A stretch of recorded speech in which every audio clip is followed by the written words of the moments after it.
बिस्मिल्लाहिर्रहमानिर्रहीम। अस्सलाम वालेकुम दोस्तों, आज की वीडियो में हम हज़रत इमाम हसन अलैहिस्सलाम के बारे में जानेंगे, जो कि हमारे दूसरे इमाम हैं।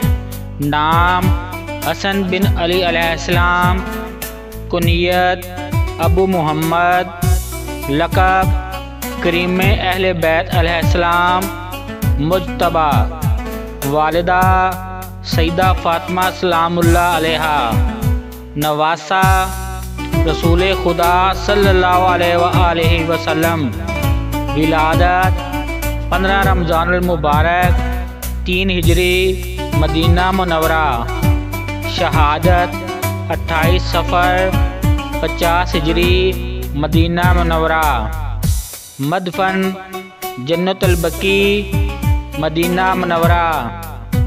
हज़रत इमाम हसन अलैहिस्सलाम अहले बैत रसूल के दूसरे इमाम और इमाम अली अलैहिस्सलाम के बड़े फ़र्जंद हैं। आप अपनी सखावत, हिल्म, सब्र और सुलह पसंदी के लिए मशहूर हैं। आपने उम्मत के इत्तेहाद और इस्लाम के तहफ़्फ़ुज़ के लिए मुआविया से सुलह फरमाई, जिसे सुलह इमाम हसन भी कहा जाता है। आपको आपकी ज़ौजा जोधा के ज़रिए ज़हर देकर शहीद किया गया।